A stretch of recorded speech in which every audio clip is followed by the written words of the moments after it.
श्री गणेशाय नमः। ओम नमः शिवाय। स्वागत है आपका दिव्या के साथ भाग्य की बात में। जैसा कि आजकल भाव के महत्व की सीरीज चल रही है, तो आज मैं आपको बताऊंगी तीसरे भाव का संपूर्ण रहस्य, यानी तीसरे भाव से हम क्या क्या देख सकते हैं। तो आइए शुरू करते हैं। वैदिक ज्योतिष में तीसरे भाव को सहज भाव कहा जाता है और ये हमारे परिवार के सदस्यों, दोस्तों, रिश्तेदारों और बड़े पैमाने पर समुदाय, यहाँ तक कि हमारे प्राकृतिक परिवेश के साथ जुड़े रहने, प्यार करने, संबंध बनाने के बारे में भी है। इसको पराक्रम भाव भी कहते हैं। इस भाव से भाई बहनों का सुख, यात्राएं, यानी छोटी छोटी जो यात्राएं हैं उनके बारे में भी जाना जाता है। पराक्रम भाव यानी कि व्यक्ति के बाहुबल का इससे विचार किया जाता है। व्यक्ति में कितना साहस और वीरता है, इसको भी तीसरे भाव से देखा जाता है। अर्थात व्यक्ति में अगर तीसरा भाव कमजोर है तो उसके साहस में कमी देखी जा सकती है।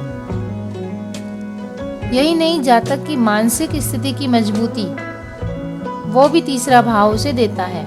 इससे जातक की रुचि, शौक देखे जाते हैं और जातक की लेखनी, हैंड राइटिंग भी या लेखन पावर भी इस भाव से देखा जाता है। इसी भाव से जातक में संगीत के प्रति कैसी रुचि है, यह भी देखी जाती है। और इसी भाव से कार्य कुशलता के विषय में, यानी कम्युनिकेशन के लिए भी, समाचार पत्र के लिए, मीडिया और जातक का कैसा कम्युनिकेशन पावर है, इसको भी हम तीसरे भाव से देख सकते हैं। तीसरे भाव को अपोक्लिम भाव या उपचय भाव भी कहते हैं और इससे भाई बंधुओं में कमी और उनके स्वास्थ्य का बोध भी हो सकता है। और तो और जातक के पड़ोसी कैसे होंगे।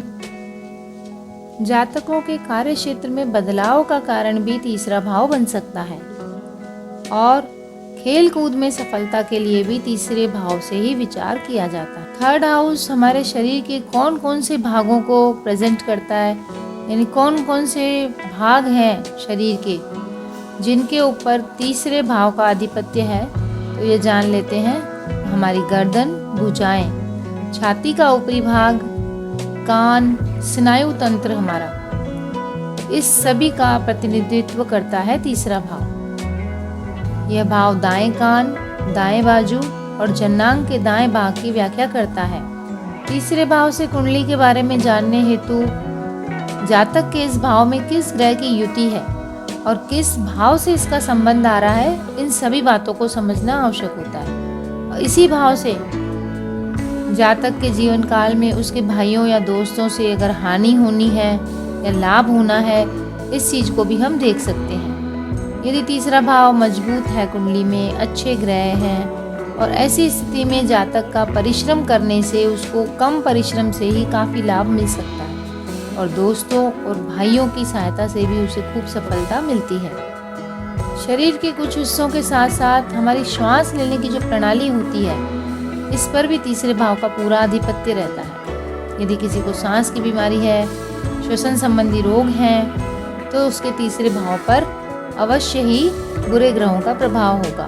यानी कुल मिला के व्यक्ति का शक्ति, सामर्थ्य, पराक्रम ये जानना चाहते हैं तो हमें कुंडली के तीसरे घर को देखना चाहिए।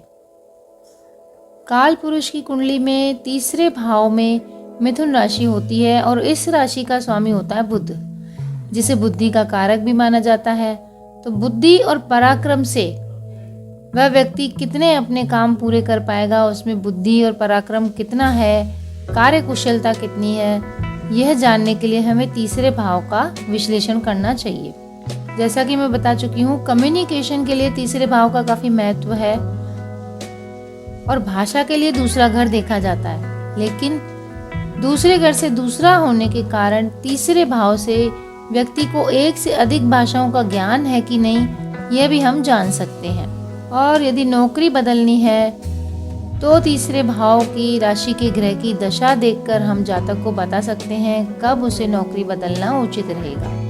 हमारे घर में अगर वास्तु के हिसाब से देखा जाए तो तीसरे घर का स्थान होता है किताबों की अलमारी, लेटर बॉक्स, खिड़कियाँ, लिखने या पढ़ने का स्थान, टेबल। तो कुल मिला के तीसरे भाव से व्यक्ति के शक्ति, सामर्थ्य और अपने बुद्धि बल के अनुसार कार्य करने की क्षमता, यात्राएं, यात्राओं से लाभ इत्यादि को देखा जाता है। इसी तरह आगे अन्य भावों के महत्व को लेकर मैं फिर से नया वीडियो लाऊंगी। तब तक के लिए जानकारी आपको पसंद आ रही है तो आप अपने अन्य मित्रों, दोस्तों के साथ इस जानकारी को शेयर कीजिए और मेरे चैनल को लाइक, शेयर, सब्सक्राइब कीजिए। कमेंट में बताइए कि आपको कोई समस्या है तो उसका अगर मैं हल कर सकती हूँ तो बेशक आप लिखिए, मैं ज़रूर पूरी कोशिश करूँगी। मिलते हैं अगले वीडियो में, तब तक नमस्कार दोस्तों।